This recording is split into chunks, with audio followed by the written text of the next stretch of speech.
বিষয় স্পষ্ট কলকাতা পুলিশের কমিশনার বিনীত গোয়েলের বক্তব্য থেকে, যে তিনি নিজে জানাচ্ছেন যে একটা আনফরচুনেট ইনসিডেন্ট হয়েছে, অর্থাৎ এই যে ছাত্রীর যে মৃত্যু হয়েছে, তার যে দেহ উদ্ধার হয়েছে, সেটা যে স্বাভাবিক মৃত্যুর ঘটনা নয়, অন্তত কলকাতা পুলিশের কমিশনারের এই আনফরচুনেট ইনসিডেন্ট হয়েছে এই বক্তব্য থেকে স্পষ্ট। এবং যেভাবে আমরা দেখছি যে সকাল 11টার সময় পুলিশের কাছে এই খবর যায়, তারপর কমিশনার তিনি 1টা নাগাদ চলে আসেন এবং এখন 4:45 বাজে কলকাতা পুলিশের কমিশনার, অ্যাডিশনাল সিপি, ডিসিডিডি থেকে ডিসিডিসি স্পেশাল, ডিসি নর্থ, তারা প্রত্যেকে রয়েছে, ফরেন্সিক টিম রয়েছে, হোমিসাইডের টিম রয়েছে।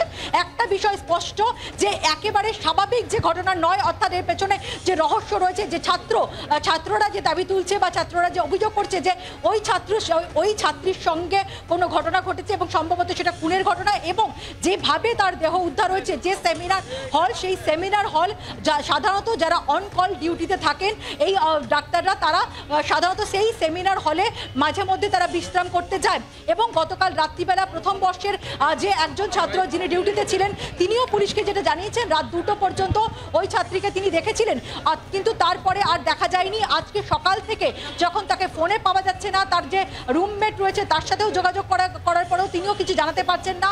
তাকে একেবারে যেখানে চেস ডিপার্টমেন্টে যেখানে তার ডিউটি ছিল সেখানেও খোঁজ পাওয়া যাচ্ছে না।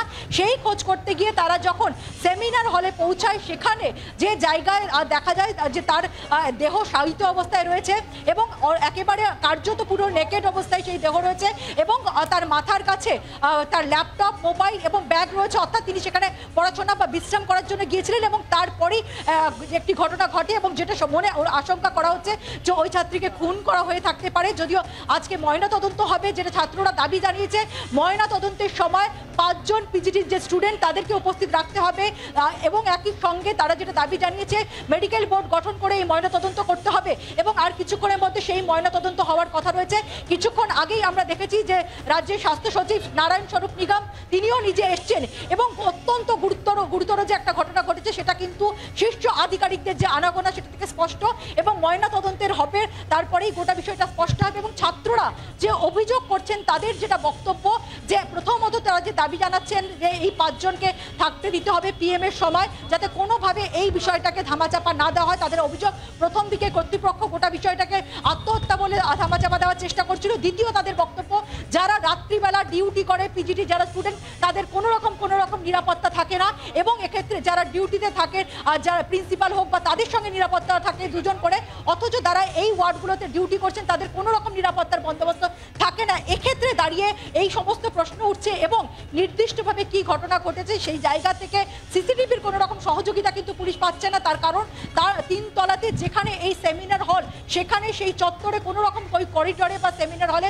কোথাও কোনো রকম কিন্তু সিসিটিভি নেই। ফলে এই জায়গা থেকে সবথেকে গুরুত্বপূর্ণ যারা তার সঙ্গে ডিউটিতে ছিলেন, সেটা ওয়ার্ড বয় হতে পারে, সেটা গ্রুপ ডি স্টাফ হতে পারে, যারা নার্সিং স্টাফ রয়েছে, যারা সেখানে রোগীরা যারা ভর্তি ছিলেন, এবং যারা যে সমস্ত যারা রাত্রিবেলা ডিউটি ছিলেন তাদের বয়ান রেকর্ড করা। এবং কিছুক্ষণ আগে আমরা দেখলাম কলকাতা পুলিশের সাইবার পিএস এর যারা অফিসাররা তারাও পৌঁছেছেন, ওই তরুণীর যে মোবাইল, ল্যাপটপ সেগুলো তারা পরীক্ষা করছেন। এই সমস্ত দিক থেকে, অর্থাৎ প্রত্যেকটা দিক, একদিকে ফরেন্সিক টিম তারা পৌঁছেছে, তারা সেখান থেকে নমুনা সংগ্রহ করছে, এবং আপাতভাবে যে দেহ পাওয়া গেছে সেখানে বেশ কিছু স্ক্র্যাচ মার্ক রয়েছে, যেটা থেকে প্রাইমারিলি যেটা অনুমান করা হচ্ছে এটা মার্কস অফ রেজিস্ট্যান্স হতে পারে।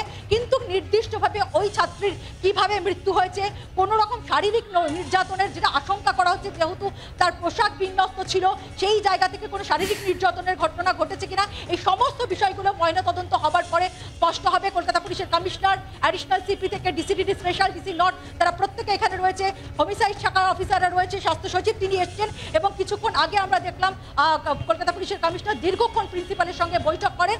ফলে গোটা বিষয়টা নিয়ে এখনো পর্যন্ত কিন্তু একাধিক রহস্য রয়ে গেছে। পরিবারের সদস্যরা তারা সেখানে উপস্থিত হয়েছে, ফলে সব মিলিয়ে অত্যন্ত গুরুত্ব দিয়ে কলকাতা পুলিশের গোটা বিষয়টা কিন্তু এখনো পর্যন্ত দেখছে। এবং ছাত্রছাত্রীরা তারা ডিমান্ড করছে যে এই ঘটনার যথাযথ তদন্ত করতে হবে, এবং ইতিমধ্যে এমার্জেন্সি যে বিভাগ সেখানে তারা কাজ চালু রেখেছে, কিন্তু অন্যান্য যে বিভাগ রয়েছে সেখানে কিন্তু তারা কাজ বন্ধ রেখেছে। বাংলার আওয়াজ, বাঙালির আবেগ, জি 24 ঘন্টা।